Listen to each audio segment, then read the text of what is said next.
Olá, tudo bom? Estamos de volta.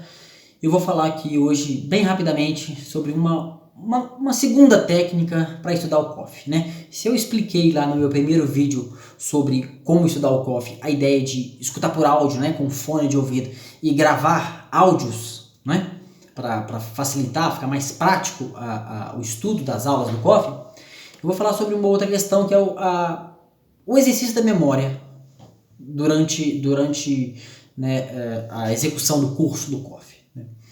A gente sabe que a memória, para a gente manter coisas firmes na memória, a gente tem que voltar no assunto em tempos distintos. Né? Ou seja, se eu estudei algo hoje, eu vejo amanhã, que aí a memória de curto prazo aumenta. Né? Essa é a ideia sempre do exercício. Né? E depois eu volto umas semanas depois, uma coisa assim. E depois eu volto alguns meses depois. E aí isso fica no médio, no longo prazo, a chance de você gravar isso na mente é muito grande. Mas como a gente está sempre fazendo uma aula atrás da outra, é muito difícil a gente ficar voltando lá no começo e lendo tudo. Então como é que eu tentei destrinchar isso, resolver isso para ficar um pouco mais fácil, não ficar uma coisa muito trabalhosa e não render, né? Porque a gente sabe que a quantidade de aulas no COF é uma coisa assustadora, né? A gente tem que andar, tem que caminhar. Então como é que eu faço, né? Utilizando aquela estrutura daquele primeiro vídeo que deve estar aí no alto aí. Primeiro, eu vou gravando os áudios, né? As minhas anotações em áudio no WhatsApp, né? Às vezes 2, 3 dias, às vezes até uma semana que eu gasto para fazer uma aula, né? Eu gosto de partir a aula pelo menos em 3 pedaços, sendo, vamos supor, uma aula de 3 horas. Geralmente 1h30 é de aula, mesmo conteúdo, e 1h30 de pergunta. Então essa primeira 1h30 eu parto em 2. Não uma hora certa, na hora que minha cabeça enche eu paro. Ou na hora que eu estou ocupado, alguma coisa eu paro, faço a outra metade, e depois a última 1h30 que é de pergunta, que é um conteúdo um pouco mais leve, eu faço de novo. Às vezes eu faço isso em dias separados. Então eu gasto às vezes uma semana.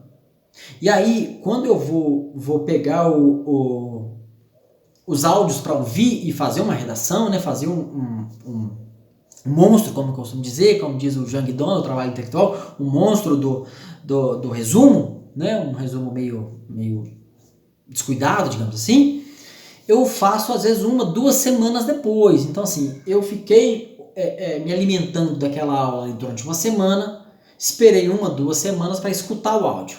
Porque o meu áudio, se soma tudo, tentando fazer áudios bem curtos, se soma tudo dá 10 minutos, tem que ser um áudio assim muito rápido mesmo, muito sucinto, só detalhes para voltar à imaginação e eu escrever algo, né? É claro, se estou com uma dúvida, que você não entendi uma coisa, eu vou lá nas transcrições, aí se vê lá nas transcrições e olho, mas eu não tenho o costume de usar as transcrições sempre, tá? Não tenho costume, né? Eu uso elas mais como consulta. Então, algumas semanas depois eu volto e faço. E aí, um tempo maior depois, 1 mês, 2, 3, eu volto para olhar aquele resumo e tentar só consertar ele, virar um texto, né? Se ele é um texto descuidado, tentar dar um outro cuidado, eu vou ler de novo um texto, que geralmente o que eu faço sempre muito sucinto, eu sempre gosto de ser bem sucinto para conseguir resumir e conseguir dar conta de fazer as coisas também, né? 2 páginas que dá no máximo, não passa disso, né? 3 se muito, mas às vezes o normal é mais ou menos 2 páginas. Então, para ler 2 páginas, resumir 2 páginas e lembrar 2 páginas, é simples. Então é isso eu queria dar aqui como exercício da memória, como meu segundo método de estudo, ou seja, faça a aula com calma, passo a semana fazendo aula, né? Eu gosto de fazer aula ou no carro, né, escutando, ou quando eu vou no supermercado, ou quando eu vou andar de bicicleta, alguma coisa assim, né? E isso era outra dica que eu queria dar também. Eu tenho muita dificuldade de sentar, botar o COF para assistir. Vou assistir aqui 1h30, 1 hora, não consigo me concentrar, tenho uma dificuldade tremenda. Né? Mas fazendo coisas manuais ou caminhando, coisas que não ocupam sua mente, né? Coisas que relaxam a mente. Funciona demais, para mim funciona demais. Caminhando então, cara, é fenomenal.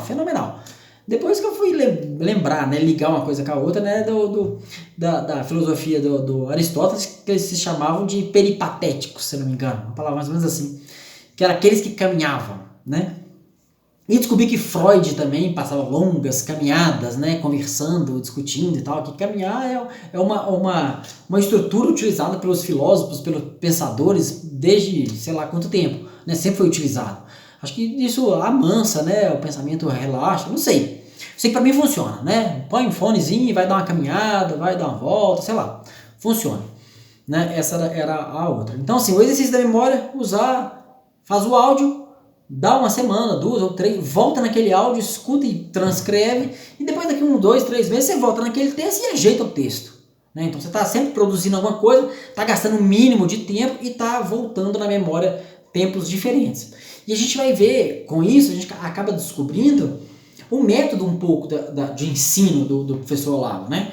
Ele é um método que eu vi até o Ítalo Marcilli falando sobre isso, e eu acho que é exatamente isso, é um método radial, ou seja, ele tem um centro aqui, ele vai para lá e volta, vai para lá e volta, vai para lá e volta. Então, os assuntos ele está sempre indo para longe e voltando, indo para longe e voltando. Tá um centro aí que eu ainda não descobri exatamente o que é, uma hora eu vou descobrir.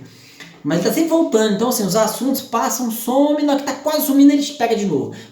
Então você começa a ver uma repetição aí, você começa a ver um centro desse negócio aí, que eu ainda não sei falar o que é, mas eu começo a perceber, tá? Assim, a memória é a forma que eu uso, tá? Espero que seja útil aí para vocês, tá certo? Um abraço.